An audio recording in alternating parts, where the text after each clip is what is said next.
What's up, people? Welcome to the podcast. Take two. What's up, people? Welcome to the Sports and Superhero Podcast. I'm one of your hosts, Sammy. We do the podcast about sports and superhero entertainment news from the past week. We give our opinions on it, talk about things we love. Yeah, like I said, I'm Sammy, one of your co-hosts, and this is Marcus, your other co-host. Say what's up to Mark. Say what's up to the people, Marcus. Hey, what's up, people? I just want to state for the record, I got hair too. It's just not down like Sammy's. When I don't have my braids in, it goes down to afro. It's not as long as Sammy's, but I just want to put that out there. Yeah, we the hair podcast. We out here. We hanging. Like I said, we talk about the things we love. I do superheroes, Marcus does the sports, and we both talk about the things that we love and bring it up to each other. And sometimes one another knows something about it a little more, and we have a good conversation. So y'all here to watch two friends have a conversation about stuff they love and get informed, and we crack some jokes here and there. But if you are new to the podcast, thank you for coming. But while you down there, go hit that subscribe button, go hit that like button, share all our other social medias, TikTok, Instagram, all that good stuff. Say what's up. Let people know you like it. Share it to your friends, enemies, and even people, strangers you meet on the street. What's a stranger but a friend you got to know yet? That's a bar. But don't talk to strangers, kids. But like I said, go ahead and share that out. And if you would like to, you can hit the voice message and leave us a voice message talking about sports, superhero stuff, our life. Long as it's not the weird stuff, we'll probably answer you on the podcast, and you can hear your voice on the podcast. But with that being out the way, we missed last week, so we got quite a bit of stuff to try to get through. So let's just go ahead and dive into it. Marcus, go ahead and hit him with that first story. Before you do that, I got a question I got to ask you. It's a superhero question. Okay. And I'm going to say something after you say your superhero question. Go ahead. Okay. I got a question about Superman. All right. So okay, I'll try to make it short since we got a lot to talk about. Superman is powered by. Does he get his energy from the sun? Is that correct? Yes. Our sun gives him his. It opens his powers. Like, so if it's a different sun, it reacts differently to him and his powers become slightly different. But yes, from our sun, he gets his powers. Okay. Now the sun is the most powerful, brightest, hottest star on the planet, or in the galaxy, I should say. Right? In our solar system, yes. So with Superman being of fair skin, and he gets his energy from the star, which is the sun, Superman should look more like you and I than what he is, because people of fair skin are allergic to the sun and they get, sunburned. Understandable. Well, Superman was created by a white man, so white men always put their creation in their image. So there's that. But there is a black Superman. Okay. I forget his name. Is not Zor-El, is Zar something. There is a black Superman in another universe. But the way Superman powers to the gist works, his body absorbs that sunlight and it stores it in his body. So he has it for a good period of time. He does have to get in front of the sun to recharge, just like in the movie where he had the sun beam on him to help him heal. It recharges his body so he can heal faster. So he kind of stores that energy. So if he's in space, he doesn't need the sun rays per se, because he's in space and he's already has a recharged battery, so he has stored energy. But there is a black Superman in other universes. You know what that tells me, though? I get what you're saying. You know what that tells me, though? So he has the sun. What does that tell you? He gets energy from the sun. He stores it in his body, right? So what that would tell me, which would suck for Superman, but logically, what it tells me when Superman is fully charged, he looks like us. As he's, using his energy, then he's gonna look like him because he doesn't have the energy in his body and he's getting weaker. So then he looks lighter. That could be one way to think of it. That could be one way to think of it. I mean, it would suck for Superman because everybody would know when he's losing his energy and he's getting weaker.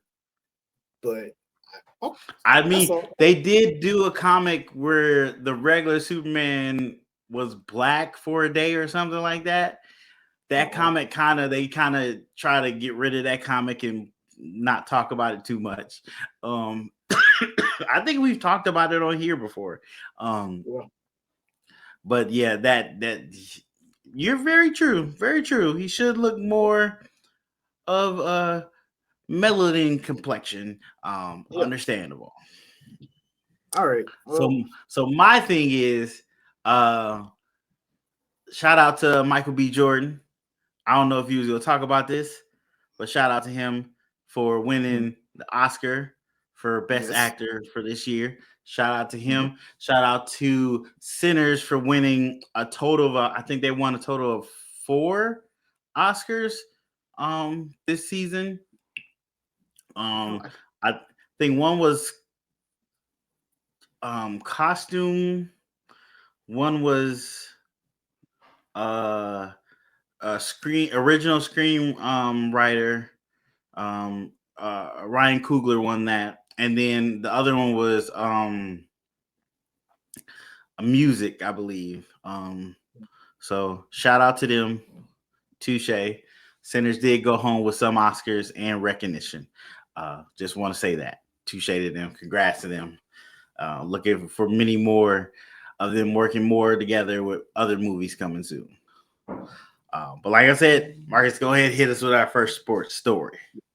Okay, so sorry, I had linked out the camera a little bit, so I'm trying to get it in there. So there's this kid, Yaxel, who plays for Michigan, who's in the tournament and it's in the Sweet 16. I don't have the bracket in front of me right now, but anyway, Yaxel, he plays at Michigan. He's I think he's a guard. Anyway, he was going to go into the NBA draft last year, the 2025 NBA draft. And then he withdrew his name from the draft and decided to come back to college basketball and play for Michigan. At the same time, Kentucky was trying to recruit him from Michigan to come to play in Kentucky. It goes that he came back. He chose Michigan over Kentucky's higher offer of $7 to $9 million. Michigan is paying him $5 million. Kentucky will give him $7 to $9 million. It says industry sources handicap the number Michigan can give. Michigan gave Yaxel to be more in a $5 million neighborhood. Colleges can pay athletes via revenue shares and by facilitated third-party NIL deals. Yaxel said the reason he went to Michigan was to focus on his development, not money, and his reasons. He said the focus, Dusty May is the coach for Michigan. Okay. So he said, stop that. He said, this is a quote from Yaxel. He says, I was raised without it, talking about money, and I went my whole life without it. Anything was going to make me super, super happy at the time. I was thinking long term. What if I mess up my career because I chased the money instead of a future? Another big reason why I went with Michigan was excuse me. Another big reason why I went with Dusty, that's the Michigan's head coach, was he didn't talk about money at all. It was about making me better and helping me achieve my goals. Hmm. Yaxel is averaging 14.6 points per game, 7 rebounds, and 3.2 assists. And he's still projected as a lottery pick. So this kid, he chose to achieve his goals and development over making lots of money. I mean, still making $5 million. He's still making money. Like it ain't like he not making money. He's still making money.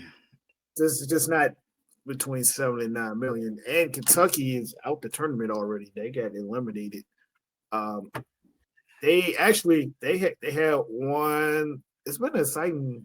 I don't want to get too deep into it, so I might bring it up later. But Kentucky. There's been a couple upsets already, hasn't it?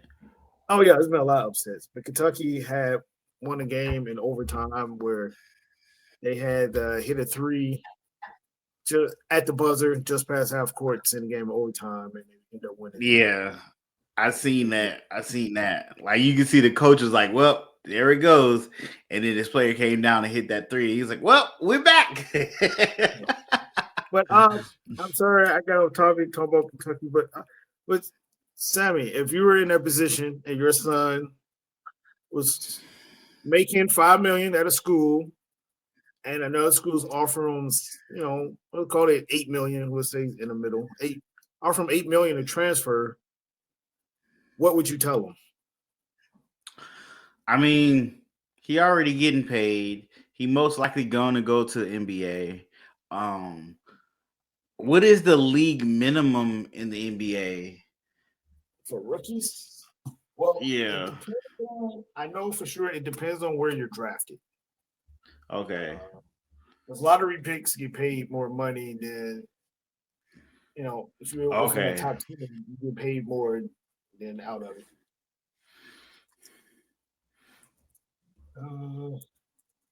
Okay, it's like a mil. I'm gonna say I know it's not what he's making in college, $5 million. I know that for sure. It might because the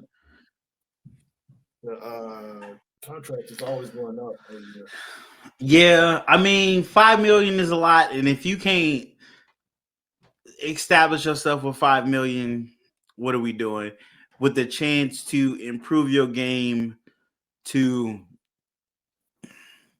possibly make 20 million in like 2 years, I can understand that. I understand that. That's his investment in his ongoing future. Because as I see it right now, 5 million that should be setting you up good. If you invest that properly, don't go crazy. You should be good on that for a good 10, 15 years. On top of the education you have gotten at that school to have a degree in something to work there if you don't make it in the NBA, but you always can go overseas and play and make a little bit of money. Nowhere near as much as you would be making in college or in the NBA, but still doing what you love and getting paid for it. Is he getting paid that for this next year, or has he been getting paid that? How much? What is he? We have to play 2 years in college, right, before you can go to the NBA, right? Or is it one? One, at least one. One. So is he a senior? He's a senior. Okay. So he only has so much time of eligibility in college left. I mean, he's going. If he's entering the draft, he's going this year. Yeah. Yeah, I would say stay there, play one more year. This coach says he can improve you and improve your stock and the ability of you actually getting drafted. Go ahead, and you see that you feel like they're doing that to help you. Go ahead. You should have enough money from that $5 million to set yourself up pretty good for the future. Yeah, I would tell him to stay. Well, I want to say so that happened at the beginning of this year. So he's going to enter the draft of last year, and then decide to go back to college, and then Kentucky was trying to lure him to Kentucky from Michigan. Okay. So I So mean, so far it's worked out because he's in the Sweet 16. He's yeah, getting eyes on him. yeah, That is only improving his chances of getting drafted this at the end of this season. Hopefully he go high in the tournament so he can get more eyes on him, seeing him work in its pressure situations and teams to see where they can use or not use him or either can develop more from him, seeing that they got something they can mold with. Yeah, so it seemed like it been a great decision for him so far, making it into the Sweet 16, staying with that college. So yeah, smart decision. and I just want to say, just to wrap this up, Michigan plays Alabama on Friday at 6:35 p.m. and in the Mm, Sweet 16. So shout okay, out to them. okay. Well, speaking of, I got nothing. We're gonna talk about a little bit of Marvel and a little bit of DC. I had no transition there. I went blank. Um, oh, that looks like it's not. Never mind. Well, so we got word that John Stewart is supposed to be in the new Superman movie, Man of Tomorrow. Um, and the person that's playing him, of course, Aaron Pierre is coming to play him, but there's no mention of how Jordan being in Superman Man of Tomorrow. So people are now going crazy with theories that Hal will die in this TV show that they coming out. They got Lanterns coming out this year. That how will die in that, so he won't be on the show. I don't think that's the case. I just think that Hal will go on to do something else, while John Stewart will be Earth's Lantern, Green Lantern for that section. I think that's more likely what's gonna happen there. Um, but it does make people start second guessing the show and thinking that's something bad for the show, which apparently a lot of people didn't like the trailer for Lanterns. I liked it. I thought it was interesting. It gave really a slow burn detective story, like True Detective. But I know it seems like that first episode is what is in that trailer. I think the other episodes are going to be a galactic adventure, and they're just kind of holding it tight. Or I could be wrong, and they could be just on Earth the whole time until the last two episodes. We'll see.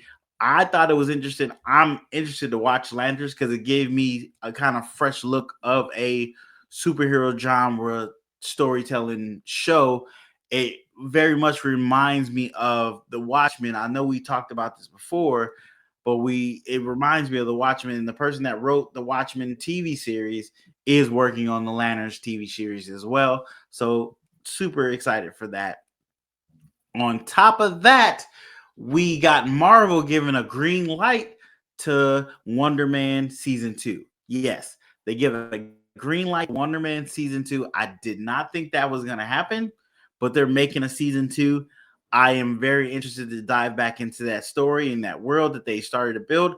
Yes, I wasn't the biggest fan of how they ended the season 1. I'm not going to spoil it if you haven't watched it, but go check out the video where we talked about that. But I am excited about those characters, and I love what they did with those characters to a certain extent. And I love the acting. Um, Yaya Batiste and what is his name? Oh, I forget the other dude name that played his acting partner. They did a great job. Their chemistry on point. So I'm really looking forward to more of them and a show and extend and expanding those two characters and what's going on with them and how they deal with the situations they're left in now. Other news. I'm trying to run through some stuff real quick. Yoshi, we found out will be voiced by Donald Glover. There's also Oh, a number of other people coming on to the Mario Galaxy movie that I am 100% going to go watch because my daughter already told me we're going to go see this. So she's been telling me April 1st, Dad, we're going to the movies. And I did like the first Mario movie, and of course, it made $1 billion, so they're gonna make another one. So I'm very excited to see this one. Um, they're going on press tours now. So of course, Jack Black's in it. Chris Pines, Key and Peele, not Key. Who's the ball one? That's Michael Keegan. Yeah, something. Because Jordan Peele is Michael the King. Jordan Peele's the horror director. Yeah. right. So Michael is in this one. And there's a couple other people too. So I am kind of excited for it. Super excited to see that. We still have Mortal Kombat coming out. Oh, they showed a teaser trailer for Dune 3. I know that's not what it's called, but it's the third installment of the Dune movie franchise. They showed a teaser of that. I didn't watch it, but it's a teaser, so I didn't think it was going to be that great. I'm just waiting for the full trailer. But of course, what's his name? Robert Pattinson's supposed to be joining the cast on top of a couple other people in that. So that's going to be interesting to look forward to. But let's get into one of the shows that Marvel has released just today, actually. Just finished watching it today. Daredevil Born Again Season 2, Episode 1 just released today, and I watched it. As you guys know, I wasn't the biggest fan of Season 1. I thought it started out interesting, and in the middle, they had a really good 2 episodes, and then it just fell kind of flat on me. But I watched this first episode, and it feels different than Season 1. The characters feel more grounded to an extent, and they seem to be getting into action a lot faster. Of course, um, Matt Murdock is on the run, kind of. He's kind of disappeared from everybody, and he's just laying low. He has Karen with him. I think her name is Karen. Oh, I forgot her name. Let me see if I can. There. What is her name? I think her name is Karen. Yeah, Karen and him are kind of hiding low, but they're also still attacking the Kingpin, trying to uncover his plans and let the city see him for the bad guy he is. And they're item now. They're back together. Karen and Matt Murdock are back together, doing all the romantic stuff, kissing, and all that weird stuff. I think they're okay as a couple. I never was my cup of tea for them two. It just doesn't feel great, but whatever. They're doing it. Of course, Kingpin is still trying to build his empire even bigger. As of now, he's the mayor of New York, so he has a lot more resources at hand, illegally and legally. He is working like at the end of season 1, they were working on getting that port open, and now he's running illegal drugs, illegal guns through that port, and has been making him richer. But in the beginning of this season, Daredevil stopped one of the ships coming in that port that has grade um military grade guns and armory, bazookas and stuff, and he sinks it. He sinks the boat, but the boat is sticking out of the water. So now Kingpin has to cover up what's on that boat, and he's labeled Daredevil as a terrorist because he implemented the max vigilante bill where he makes them basically anybody doing vigilante, I can't say that word, in a mask is a terrorist now. So so far the first episode was decent, kind of interesting. We got a glimpse at Matt's old girlfriend who was a therapist who is working with the Kingpin as his therapist. She is unwittingly helping him with not super villains, but mass vigilantes that they've caught by Kingpin's task force, trying to get them labeled as crazy. But she's also having bad memories of Muse, who almost killed her in season 1, and she did kill in season 1. I forgot she did shoot him. She's having terrible dreams about that, so that's going to come into play eventually.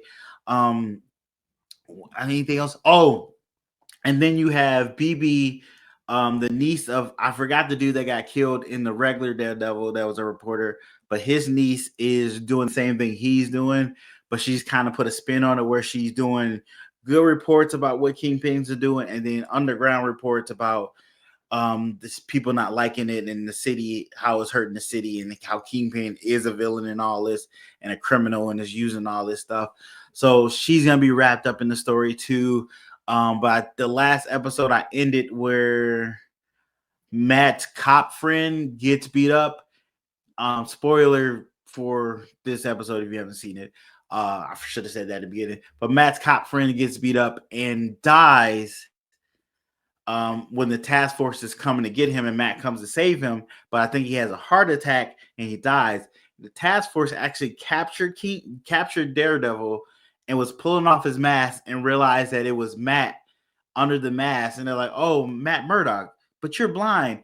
And then 2 seconds later, the 3 task force members that was holding him down got shot and killed. And of course, they make it seem like it's supposed to be Punisher, but in the last minute, a knife comes through the window, lands in front of Matt, and you can see it has a bullseye on it, and it says, "You're welcome." And of course, it's Bullseye. Apparently, Bullseye is now helping Daredevil, so that's going to be interesting for the next episode. Yeah, that's a quick synopsis of episode 1 of Daredevil Born Again season 1, and a couple of other news stories mixed in there. Yeah. I tried to get through that as fast as I could because there's a lot of stuff added on stuff. But yeah. Hey, so have you did you see this on social media? San Antonio Spurs game? What happened? Okay, so this old lady who was texting her the phone. She was texting Chris. Who the fuck Chris is? I don't know who Chris is. She was texting Chris. I think I seen that. Oh, okay, yeah. And she's old. Yeah. And big old font. Big ass font. People behind them can read her text. So I believe Chris texts her a lot of crazy Hispanic fans. I mean, they're sitting, they're not courtside, but they got pretty good seats. Yeah. And then her reply to Chris was, "All Hispanic!" ! How can they afford it? And it's like, lady, you are in San Antonio, Texas. There's a lot of, like, the culture of Hispanic is deep down in Texas. Yeah. What the fuck do you mean? How can they afford it? But what I love, because I saw it on like Twitter, and then I came across my feed on TikTok. And what I love was a bunch of Hispanic fans around her, and they start posting videos, and they sit courtside. Hispanic fans sit courtside. Hispanic fans and suites behind her, around her, and they just all posting their pictures like, "I can afford this," you know. And it was crazy. It's like, really? The one thing I didn't like was from the videos I saw, like, "Oh, just grab my text and a big font on her Android phone." Hey, leave Androids out of that. We had nothing to do with that, okay? Yeah, why we got to take shots? If she had an iPhone, I bet you they would not have mentioned what kind of phone she had. So I didn't like that part. Other than that, it was great.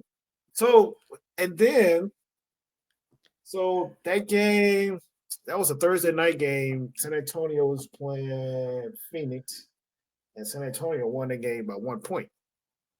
So their next home game, which was that Saturday, was actually, it looks like it was Star Wars Spurs night ticket package, whatever that means. Mm-hmm. The way it was set up on TikTok was like the very next game, the Spurs organization had a mariachi band there at halftime. Yeah, I seen that. I love that. They're like, we're not with this bullshit what this lady's doing. We stand behind fans, our Hispanic fans. So shout out to the Spurs. Shout out to all the Hispanic fans who's around her, who posted their stuff on social media saying that we can afford this lady. What are you talking about? I like how she got roasted. Forget that old lady and forget Chris. So That would, Yeah, that's good PR. That's how you show your fans you care about them and you listen. You're listening what's going on. That's good yeah, PR. yeah. So I just want to say shout out to all the people involved, except for that old lady in a big ass font and fuck Chris. So with that out of the way, I guess let's talk March Madness. Since we were talking college basketball in the first. So, I mentioned earlier, we're down to the Sweet 16. I'm not going to go through all the games. Like you mentioned, Sammy, there were some upsets. I just want to talk about a few upsets and then let everyone know who's who's in the Sweet 16 right now. Mm-hmm. Um, let's see. So one band was High Point. I don't even know where they're at. They even located. Beat Wisconsin in the first round. Wisconsin was a 5 seed. High Point was a 12 seed. High Point won 83-82. It was an upset. I wasn't really surprised because it's Wisconsin. So, but that was an Yeah. upset. Only thing I was upset about that was that man traveled on that game-winning score. That's the only thing that upset me. He traveled on that game-winning score, and it's blatant, and they missed that call. Yeah. But other than that, yeah, Wisconsin shouldn't have had themselves in that kind of position. Another one is Texas, because Texas was like had to play in those first games before the actual tournament started. So they played in the first four in. They got into the actual tournament, and then BYU in the first round. That was an upset. Oh wow! Texas number 11, BYU number 6. Texas won 79-71. Did not expect that. Thought BYU's will go far because they have I can't remember his name right now. They have a player who's really good, who's the Utah Jazz has been. That's what they've been trying to tank for to grab him. Okay. So let's see the upsets. Is there any more upsets? Oh, I don't know. I don't know if this was a upset, but damn, I didn't know they beat them that bad. St. Louis beat the brakes off of Georgia, 102-77. Oh wow!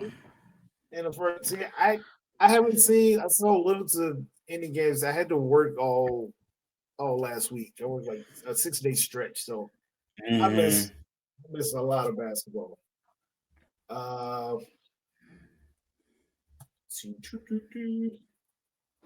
let's. Did you do a bracket, Sammy? No, I forgot to do a bracket. I was talking to one of the dudes we play basketball with last Tuesday. We was talking about doing a bracket, and I forgot to go do it. That's something we gotta get on top of next year. Do a bracket, so we can report on it throughout the year, throughout the tournament, and like post on Instagram and stuff like that. So we gotta try to remember to do that. Yeah. There was a upset in the second round. St. John's beat Kansas on a last second layup. As far as a bracket, I did one. I did a bracket for at work, which I had my girlfriend fill out, and I mean she knows nothing about basketball. I was like, here, can you fill this out for me? And I'm like, just pick some. There's gonna be some upsets. Just pick one. So after she filled it out, I looked at it. She had Troy going to the Final Four. I was like, Troy? I was like, how?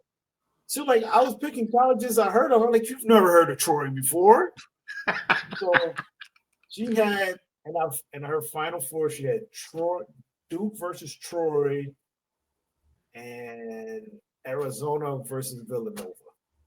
Villanova lost in the first round to Utah State. I wasn't upset about that, but I was like, Troy? What made you have Troy going that far? It was interesting. But then I did my own little bracket online on the March Madness app. Okay. So Sweet 16. These are the teams in the Sweet 16. I know little to nothing about college basketball. I would tell you who's in the Sweet 16 and who I think is going to advance to the Elite Eight. So we got Duke versus St. John's. I believe Duke is going to win that game. UConn versus Michigan State. I don't know. I really don't know. That's since we live in the Midwest, I'm gonna go with the Midwest team. I'll go with Michigan State. Actually, as I said, I was thinking I should probably go with UConn. I don't know. I'll go with Michigan State. That's what I said first. Then you have Iowa versus Nebraska. I really don't. I guess Iowa. We'll go with Iowa. Illinois versus Houston. I gotta go with my home state. I'm going with Illinois. What happened to them? There you go. And then you have Arizona versus Arkansas. Go with Arizona. Texas versus Purdue. I'll stay with the Big Ten. I'll pick Purdue. Michigan versus Alabama. I'll take Michigan. And then Tennessee versus Iowa State. Well, I'm not picking two Iowa teams, so I'll just pick Tennessee. Okay. But like I said, I know little to nothing about college basketball, so take all my picks with a grain of salt. I would not listen to what I just said and press any betting on it. It would be very dumb, but that's just what I think. But yeah, it's been a very exciting tournament, to say the least. I will actually be able to watch a little bit of the games this weekend. So shout out to all the schools and teams that made it. Yeah, it's I seen one team. I think the kid was a freshman. He was doing an interview and he got up and asked, "Is it okay if I take the name thing?" And he asked politely and everything, and his coach was like, "See, that's why I like that kid. He's humble. He's humble, and he can help himself in the big moment. He still can just stay himself." So he was like, I so much good things coming from that kid in the future. And I was like, yeah, these are some of these kids. These are going to be their biggest moment in their career. Some of these kids, this is their moment, and you want them to enjoy it, to soak it up, to live in that moment and be there, be present. And then some of the kids, they know like this is just a stepping stone moment for me. Like it's a moment, but I'm gonna have bigger moments coming down. So it's you got so many different personalities clashing, so many different levels of competition, levels of skill, and people elevating within this tournament their skill level just in the process of having such competitiveness in it. It is an amazing thing to watch. It is I see why it's like one of the top sports events to watch. Like I think it was ranked number 1 sports events to watch over the Super Bowl. Like that's over the Super Bowl. That's all. It's definitely taken time to get here, but they put the work in to get here, and hopefully they can elevate because last year or 2 years ago when the women's March Madness was bigger than the men's. Like that was more talked about. But this year it seems like the men's have been back on top being more talked about. So they're doing the work. It's been some exciting games. Yeah. And the reason why you have a 64 team tournament, single game elimination. And you and I both know, like, at any given point, like a team can get hot, a player can get hot, and that changes the whole game. And with basketball, even if you're a horrible shooter, maybe you haven't even scored because in a Wisconsin game against who did they lose to? High Point. It was a kid who got in the game who has not scored the whole damn season. He got a game in Wisconsin and got a 2-point layup on a fast break. Yeah. That was his first 2 points of the season. What I heard was that's his first 2-point score. He mostly scores threes. Like most of the game, he was scoring threes. That's his first time scoring 2 points that season, which is crazy. He was hitting threes during that game, though. The whole season, first 2 points. Like, and even if you're a worse shooter, all you gotta do is get the ball to the rim. You got a 50-50 chance of it going in. You'll be a horrible shooter. But if you can get there, he did travel, but true.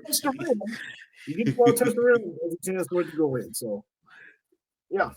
So, yeah, the tournament is, I think also the tournament around the time is the least productive time in all workspaces this time of year also. Yeah, they say that, and I did pay attention. Like at my job, a lot of people had took off this week, and I was like, "Why is everybody gone?" And I didn't even realize it. Was it this week or last week? Last week and some of this week. Yeah, last week and some of this week. I was like, "Wow, these halls are pretty bare. Where's everybody at?" Well, even if you look at the official NCAA March Madness website with the bracket, and you're looking at the bracket, they have a button. It's called the boss button, and you push the boss button, and it's just like like it looks like your email. There's a calendar up there. Okay. If you look at it close enough, you know it's some BS. But your boss walking past, you just click the button, you just see like, oh, they're checking their email. But if you actually take time to look at it, it says like find Easter eggs, schedule team lunch, learn about the Demon Deacons. That's a basketball team. Upgrade security system. And it says Hoop Suite. So yeah, it's a great time a year to watch. And look, they have a button for a spreadsheet, slideshows, content. It's pretty fun. So, like I said, shout out to everybody who made all the team, all the players, men's and women's. You love basketball. Great time of year. Yeah, definitely.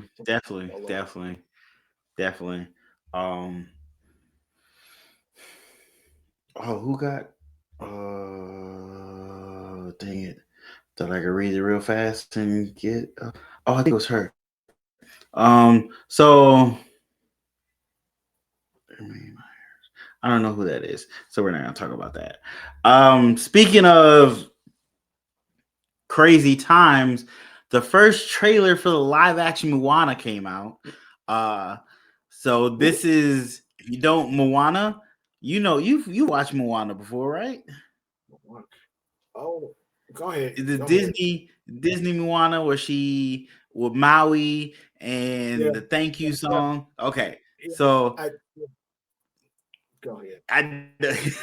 I know your daughter is a little too old for these movies, but somebody might have seen this. So I've been watching the mess out of Moana since it came out the first time. My daughter watched it constantly. Then we see Moana 2, which also made $1 billion in the movie theaters.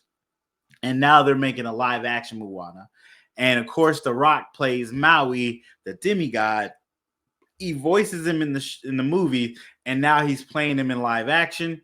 So we got our first look at The Rock being Maui, and he has long, luxurious hair. He's got these fake muscles because The Rock lost a lot of weight. So he put on fake muscles, they said, and he got them all tattooed. And the trailer is beat for beat for like the same animated trailer. It doesn't seem like they're taking any liberties with the story or changing it too much or at all. It's just a recreation of the live action. So they're coming under a little bit of fire because people are like, why aren't you changing the story slightly or adjusting, especially since this came out so recently. But then again, Disney's like, look, y'all like Moana, we give you more Moana. What do you want? But my daughter watched it. She's excited, so we're definitely going to see that. It comes out July 10th this year, so we're going to see that.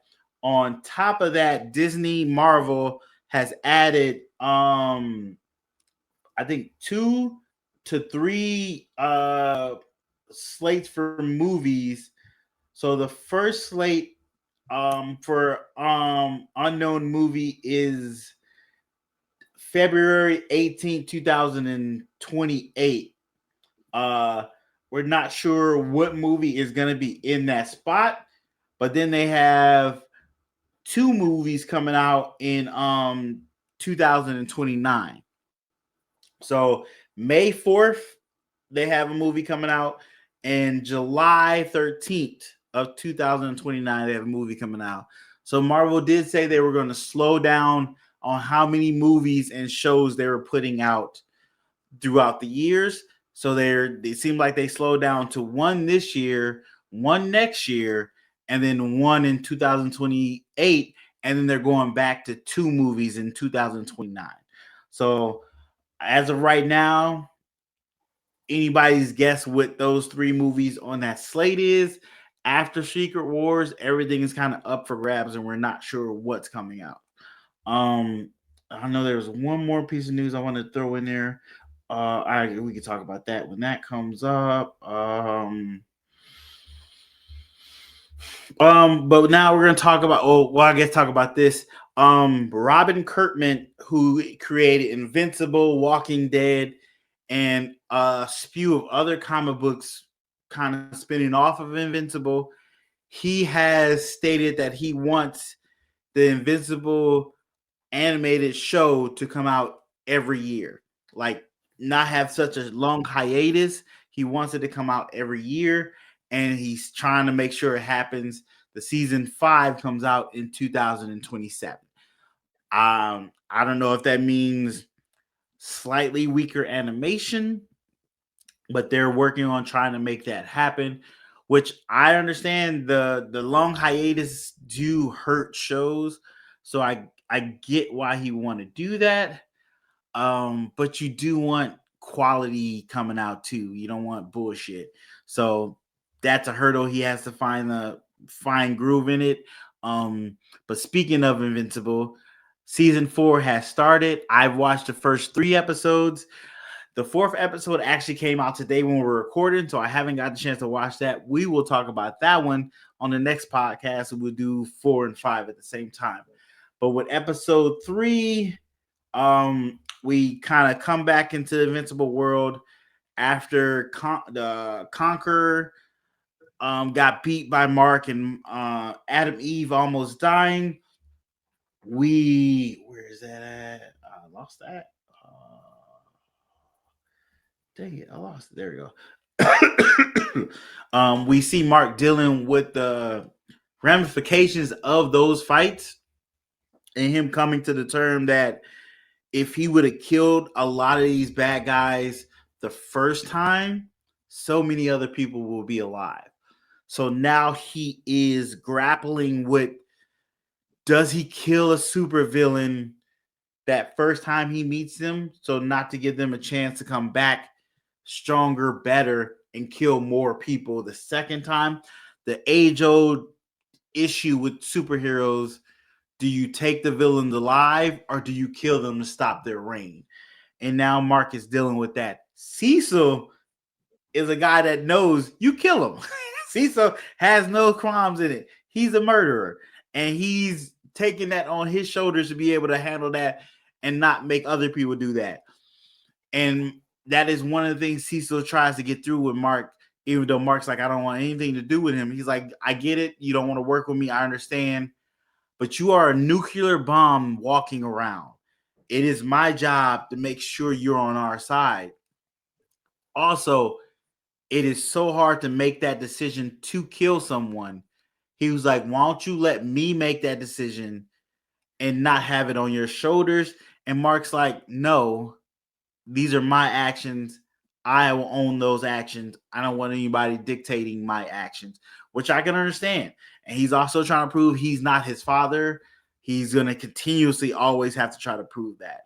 But he is running himself ragged right now because, as you know, in the last season, they lost a lot of heroes, and the world is slim on heroes. So he is working overtime trying to keep people safe, fighting the few villains that are out and the villains that escaped the prison prison max that on during the Invincible War. And the Guardians of the Galaxy, not Guardians, the Guardians are kind of a mosh posh of heroes right now too, but they're doing the best they can. And then we find out that Adam Eve is having issues with her powers. Spoilers for those that don't know, didn't watch these episodes. She's pregnant. Her powers are on the fritz right now because she's pregnant. And I'm guessing whatever is growing inside her is making it hard for her powers to stay sustainable, which she figures out at the end of episode 3, I believe. But also, Mark had to kill a normal man who was zombified by the squid pod thingies, because they came back, of course. They've been a running gag for the last 3 seasons, coming back every time. And he ended up killing an innocent man who was being controlled by them to stop them from expanding into the actual whole Earth. And now Mark has to hold on to that on top of grief of his father, the people he did kill, the people he has to kill, and the people he's choosing to kill. And you can see this darkness coming within him. He is doing his best to deal with it, but it's very difficult. It's very difficult.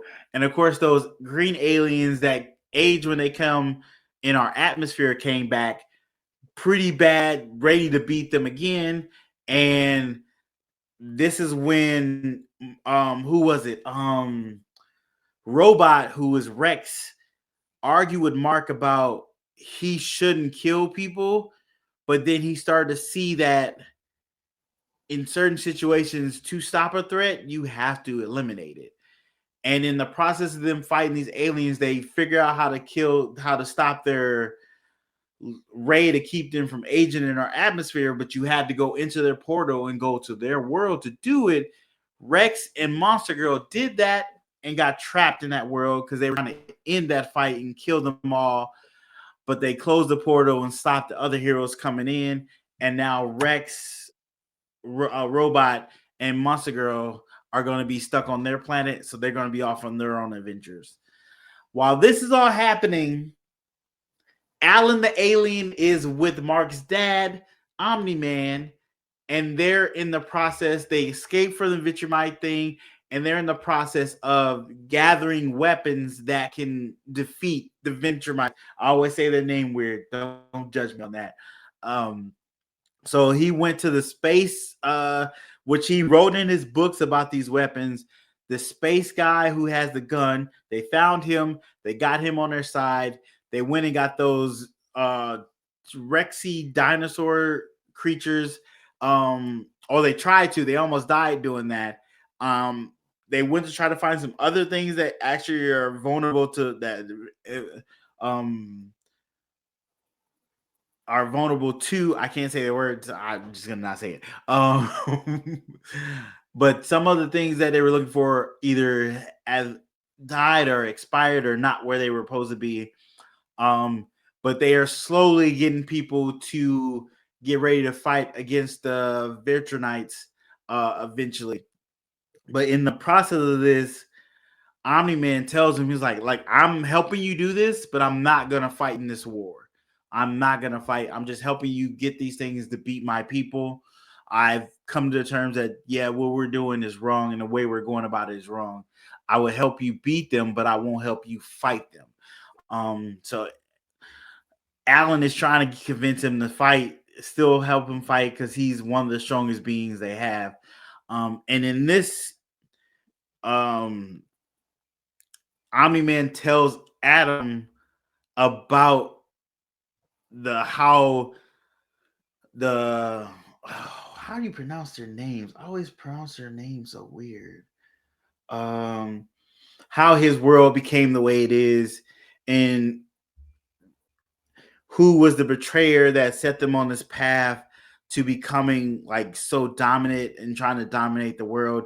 And he tells a story, and you see a flashback of him as a young man, and he graduates, which in there learn graduating from teen to adult, your parents beat your ass, and you withstand that beating, and you don't die, and then you become a full fledged.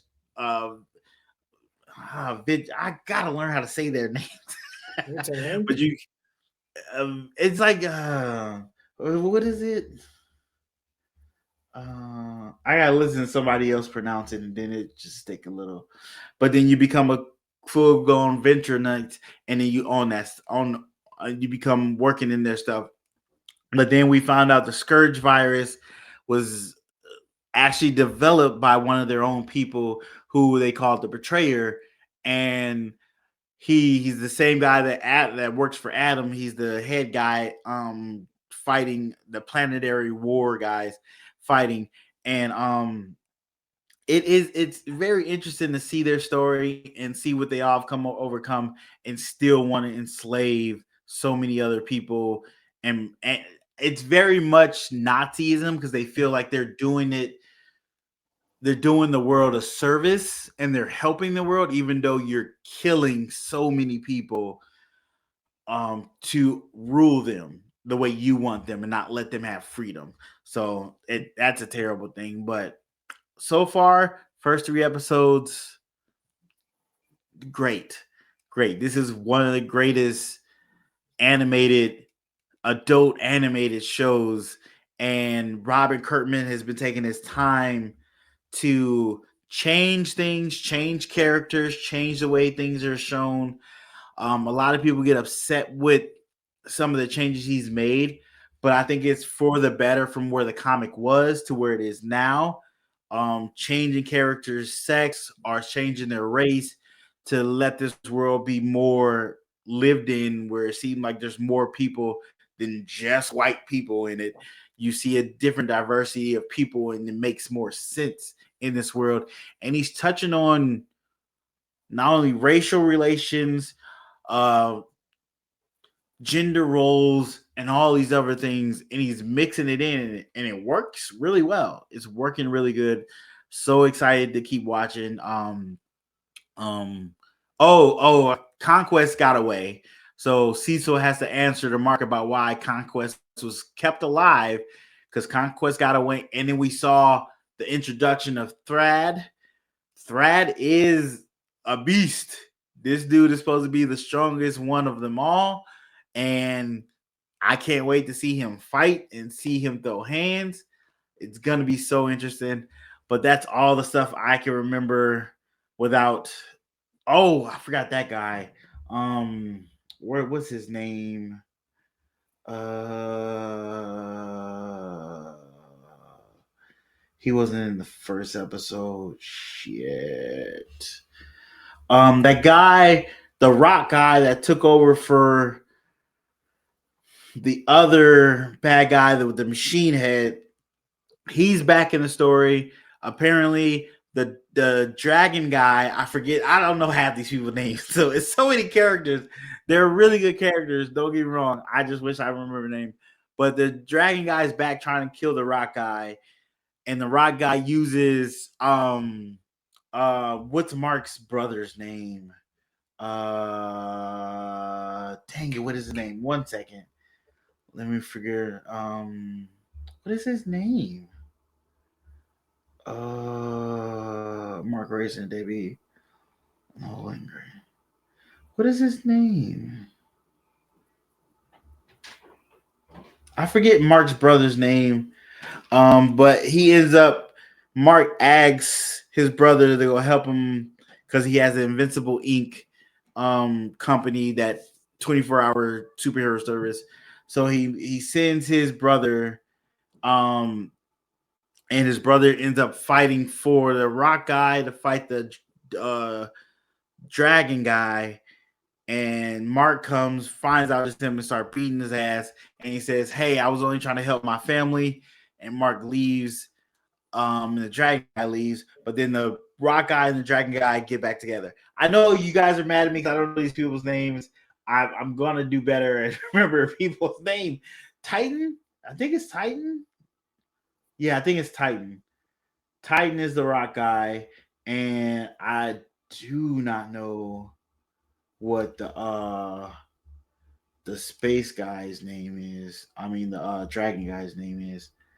I wish I'm mad. I'm blanking on Mark's brother's name. I knew his name. But yeah, so far I'm in for Invincible. Love the show. Next week I'll do better at remembering people's names. But yeah, let us know in the comments if you're watching the show. Do you like it? I think it's going to get real popular this year because it's been slowly gaining a following. So people are really starting to find the show and fall in love with the show. So go check it out. I'm gonna go backtrack a little bit. You talk about Milan, isn't it Moana. Moana? The Rock Yeah. looks atrocious in that wig. I don't like it. I don't like it. I don't like it one bit. I just want to go back on that. Yeah, because I was streaming on Twitter today and I came past. I was like, is that The Rock? I had to stop, look, zoom in. I'm like, oh, it has to be for this. I didn't know it was a live action movie coming out, but once I saw him in that wig, I'm like, this is what it has to be for. But yeah, He does look weird. Hey, it looks like something from a Tubi movie or them Tyler Perry movies when he got them characters in one of them bad wigs. He does look weird. He does look weird. So, since we'll do a kind of shorter topic, we'll do a quick pivot. I want to say today is a big day for baseball fans because today is the opening night of baseball. Tonight, it is. Right now, you got the Yankees versus the Giants. They're playing on Netflix. I didn't even know baseball was even supposed to come on Netflix. Now Netflix is getting everything. Oh wow! Huh. So yes, so that's the first game of the season, and then for the rest of the league is tomorrow night. So 11 games that's happening tomorrow. Oh, so 11 games that happen tomorrow, and then everybody else who doesn't play in tomorrow will play their first game on Friday. I did happen to see that the Milwaukee Brewers is opening at home. This is the first time they had an opening at home in a long time. And they're playing the Chicago White Sox. And I kind of want to go just so I can wear my White Sox jersey, baseball jersey. And have you been to a baseball game, Sammy? No, I don't think no. Wait, yeah, I went to one baseball game. I think I went to the Milwaukee Brewers game. I was there for one game, or either a game or them practicing or something. It was a long time ago. Yeah, so they opening against the White Sox tomorrow night, and then they play against Saturday and Sunday. I might actually think about going to the game on Sunday. It's at 1:00 in the afternoon. If I do decide to go, I'll text you to see what you're doing if you'll be interested in going. I just want to go because they're playing the White Sox, and I got a White Sox jersey I just bought in September, and I would like to actually wear it to a game. So Understandable. Well, and actually, yeah, I will say it's more fun to watch baseball in the stadium than it is on television. Yeah, I would think so. I went to my first Milwaukee Brewers game last year. July. Yeah, at the end of July, they was playing the Cubs. I'm not a Cubs fan because I grew up on the south side of Chicago, so I don't like the Cubs. And it was a good game. I mean, it was hot as hell that day, but it was a good game. It was a good game. So shout out to baseball and all their fans. And again, I didn't even know baseball was on Netflix, so that's interesting. Yeah, Netflix is trying to dominate. Yeah. Um, Oh, the- my other quick short story is I came across this post yesterday. Mario Chalmers played for the Kansas Jayhawks in college. Won okay. against, yeah, he won a national championship in college, and then he was a two-time champion in the NBA. So I don't. He was doing. I don't know what he was on, but somebody was asking him a question, and they asked him, "Was it harder to win a championship in college or in the NBA?" And Mario Chalmers said it's harder to win a championship in college versus the NBA. Now, when I first read that quote, I was like, well, does it was harder to win in college because in the NBA you play with some Hall of Famers. But even more so than that, like you said, the tournament, like we said earlier, tournament is crazy. It's a single elimination, 64 teams. Mm-hmm. You win the streak, and they won it all. So yes, I would see I would agree with him why he said it was harder to win a championship in college versus NBA because in NBA he played with a prime D Wade, a prime LeBron James, Chris Bosh, Hall of Famer Ray Allen. So he had a squad where he wasn't even the third or even the fourth best player on his team. So when you're playing with Hall of Famers like that, the game is a lot easier to play. Yeah, You it can just opens up so much for you. right, you just gotta make a shot here and there, play some defense. So Mm-hmm. yeah, I mean, you are playing defense against those same Hall of Famers too, but you have LeBron, D Wade, Chris Paul. exactly, yeah, because you have to win 5 or is it 6 games straight to win a college championship. I gotta look at the bracket again. Because you got the first game, You got all right. second game. I'm sure I would have figured it out pretty quickly. I've been lazy. 1, 2, 3, 4. You gotta win 6 games in a row. 6 games in a row. Okay. Yeah, so that's 4. that is My bad. harder to do. 5 games. My bad. 5. Okay, 5. That That's is enough. hard to do. I mean, as an NBA champion, you don't have to win. You don't have to win that many. You do have to make it to the playoffs. You don't have to win that many in a row. That's what's the difference is. You can lose 1 or 2 games. Shit, you can lose 6 games throughout the playoffs, finals, and all that, and still be a championship. Like you just don't lose them in that same series, but you know what I mean. Right. And I would put yeah, it was six games. You got one 6 game win streak in college. So yes, it is not more difficult. Uh but like when I get the posts like that, I like to read the comments just to see what the people say. And the comments were entertaining nonetheless. Because you have Yeah. people on both sides and the reasons why, yada yada yada. So yeah. Um yeah, so I got until this week. Okay. So it finally came, guys.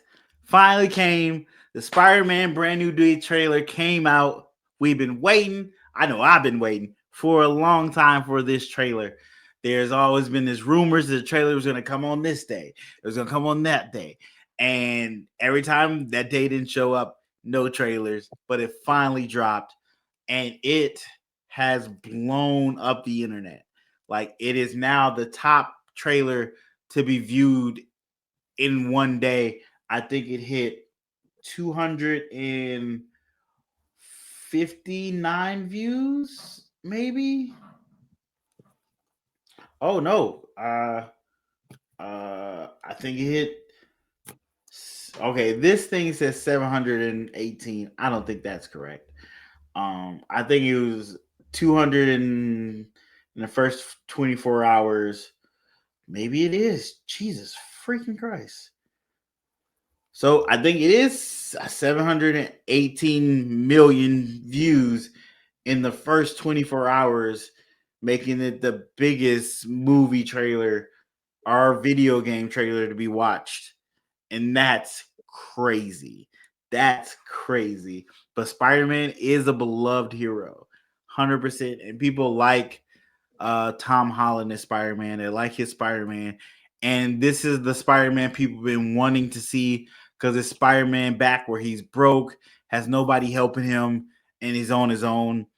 As you know, well, if you don't know, in the last Spider-Man movie, Doctor Strange made it so no one knew who Peter Parker was on the planet Earth. So Peter Parker is unknown to anybody, but of course they still know who Spider-Man is. That means Peter Parker, aka Tom Holland, has to do everything from scratch. He has to make his costume again. He has to make his web shooters. He has to find an apartment to rent because Aunt May died in the third one. So he has no guardian. But even if he did, that guardian wouldn't know who he was. So he is doing everything by himself. He has learned to work, get a job, and going to college too at the same time. And this is where we find Professor Hulk, or what is his fucking name? Dr. Banner. I forgot his name. Bruce Banner is teaching at a college that Peter is going to. I forgot the name of the college. I should have remembered it. But yeah, that's where we get their interaction with each other. But of course, the thing I hated in this trailer, Spider-Man is a stalker. He is stalking MJ and Ned. Yes, those are his best friends and his girl, but he is stalking them. So they went off to MIT. They went to MIT, and apparently they've been gone for 4 years doing MIT in the trailer, and they've come back to New York. So I guess they graduated MIT and they're back now to New York. And apparently Peter's been stalking them online and come to their house for a housewarming party. He's there, which is weird, but he sees MJ with some other guy, which is I think it's supposed to be, there's a guy in the comics that one of his love interests fall in love with or dates or something like that. I think they're taking a little bit from that. So we're gonna see this awkward moment of him trying to get close to her and not trying to get close to her and not make it weird. When he was at her house, you can see on like her refrigerator a lot of pictures of Spider-Man. So MJ is still fascinated with Spider-Man to an extent. So maybe there's some glimpse of her old memory in there. We'll have to see with that love story. But in the midst of those 4 years, Peter's been fighting supervillains. So we got a flash of Tarantula. We got a flash of Boomerang Man, and we got a flash of the Scorpion in there, and Peter fighting them. Epic looking shots of him, moments with those characters, and then we have the amazing our spectacular Spider-Man comic book cover shot of Spider-Man swinging through the city holding somebody. They do that shot in the movie and you see it in the trailer and it looks great. But then we find out Spider-Man is somehow fighting the Hand, who is a villain for Daredevil. What makes you go, oh, I forgot, he got the key to the city. Spider-Man got the key to the city, and who gave him the key to the city? The lady from Daredevil, Fisk Mayor Fist's like right hand lady, she gave Spider-Man the key to the city. I don't know if Fist is gonna be in this, even though this is probably during the time where he has that um mass vigilante bill going on. Spider-Man's clearly a mass vigilante, so there's a good chance we will see Fist and Spider-Man. I'm not holding my breath, but there's a possibility of that happening. And of course, we see Punisher in this. Spider-Man actually fights Punisher in the trailer, and it's a funny little fight. Spider-Man webs Punisher's mouth up, and he cusses to stop him from cussing. So it's basically the Captain America, watch your mouth there, or something like that, or I forgot what he said. Language. So that was kind of cool. But then we saw the part of the trailer that I'm kind of on board on, and I'm kind of not. We get the narration of that spiders have 3 life cycles, and in the middle of those life cycles, they are vulnerable until they go to the change to the next life cycle. And that's where we get Peter getting sick and fainting, waking up in a cocoon and falling, and then realizing he doesn't have his web shooters on him and goes to shoot his webs and nothing there. And then at the last moment, he gets saved by something. I think they're introducing, a lot of other people think they're introducing organic webbing. They could be doing that. They could be doing that. It looks like something grabs him and not him shooting a web up and grabbing it, but I could be wrong. It could be where they edited it. So they're doing this. If you don't know, in some comic books, there is called Man Spider, where he keeps mutating as Spider-Man. He grows two other arms out of his side on both sides of his body. He has this spider-like head that develops and claws, and he becomes more feral and becomes a man spider, kind of attacking any and everybody. It looks like they're going through that storyline. They actually did the same thing in the 1992 Spider-Man cartoon where he becomes Man Spider. And of course, Punisher is in that episode and is one of the guys hunting him down and then eventually helps him to figure out what's going on with him. I liked it in the cartoon. I don't know. I like it the way they're explaining it in this movie, being the whole spiders have a cycle. I don't like that. I wish they would have did it like they did in the cartoon, where it's a continuation of his mutation and not something a spider does. Because he's been Spider-Man for quite a while now. Why all of a sudden now you're going into this new metamorphosis? That's a little weird. But I don't know spiders' life cycles, so I could be wrong on that. But I don't like it. But in the midst of that, like I said, he there's a moment where he fights the Hand, and there's a scene where he jumps out into the air, and these 6 hand ninjas are jumping towards him, and there's a lot of empty space below him. And of course, in the last Spider-Man movie, they digitally remove the other 2 Spider-Mans. So now people are theorizing either Daredevil, the Hulk, or Sadie Sink's character, who we did see in the trailer, who is doing some mind jumping between characters. Like she's putting her, at least we think it's her, it might be her, putting her consciousness in other people's mind and is jumping from person to person. We see a scene where Spider-Man pulls the tank open and there's this old lady in it, and this old lady looks at him, and then mind jumps to another guy, a SWAT guy, and then mind jumps to somebody else. So we're not sure if that Sadie Sink's character is doing that or what it is. But we do see a character that could be Sadie Sink. So we've seen her still photos on set, and what she was wearing kind of matches this character in this movie, where that character is imprisoned. So they don't get a full look at her face, but we think that's her. A lot of people say it's Jean. She's playing Jean Grey. I don't know if she's playing Jean Grey, but then again, she's supposed to be in Secret Wars as well, so she has to be playing a substantial character to be in another movie, especially a big tentpole movie like Secret Wars. But yeah, I think that's it. Anything else? Oh, at the end, his eyes get spidery, which looked kind of weird. Um, I think he's gonna be. He does fight the Hand in a prison, so I think that's where he's gonna be either bailing out the Punisher, because I know the Punisher gets put in prison at one point because he has a movie coming up, a limited movie that's going to be streaming movie where he's in prison and his whole movie is going to take place in him in prison.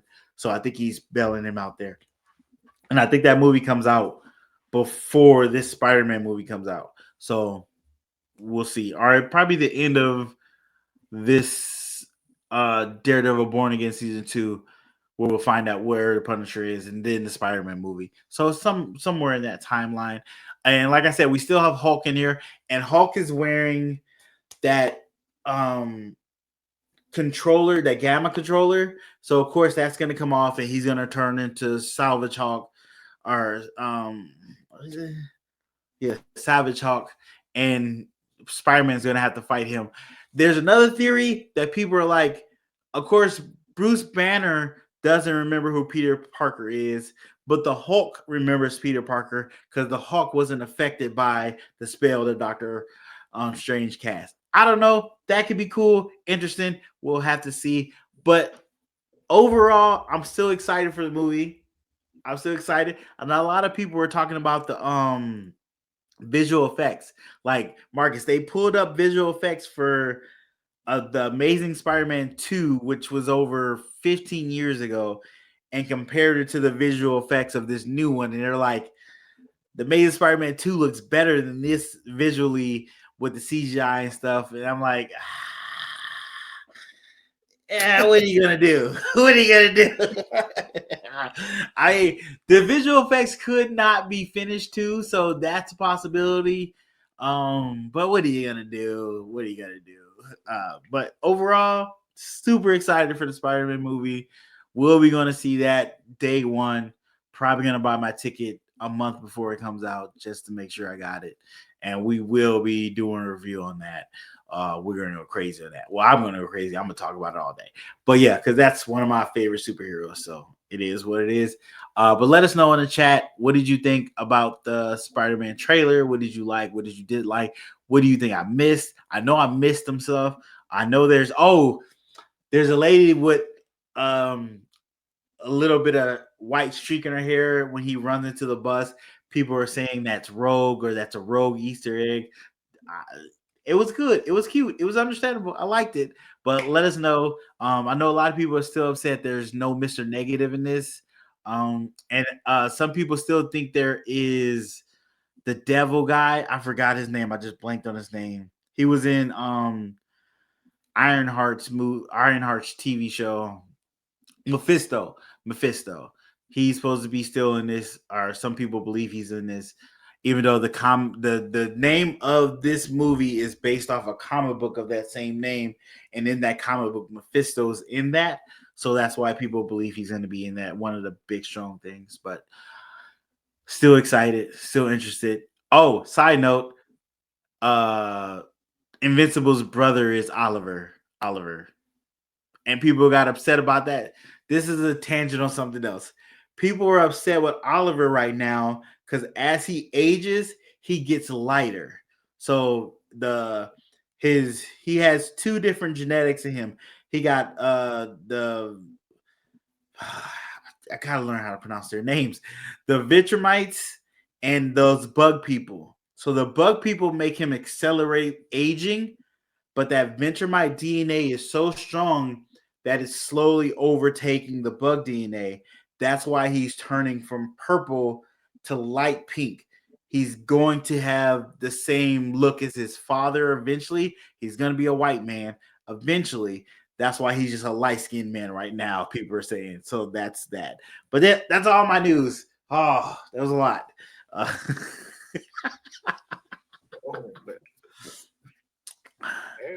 Well, yeah, that's our show. Hit the like and subscribe button. Share, share with your friends, family, social media. Yeah, share it, share it, share it, share it, share it. Like. Um, all our all of our links are in the description to all of our social media pages. We still got the voicemail thing, or we Yeah, we shut that still down. got it. We still Still got got it. voicemail. If you want to leave us a message, ask us questions, give us any topics to talk about. We'll do our best. And yeah, it's a lot of information for this show. So much. Yeah, we've been life's been lifing for us. Yeah. So yeah. Uh, anything else you want to add, Sammy?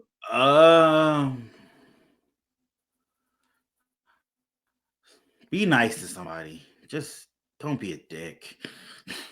Okay. Say hi to somebody, reach out to somebody, see how they doing.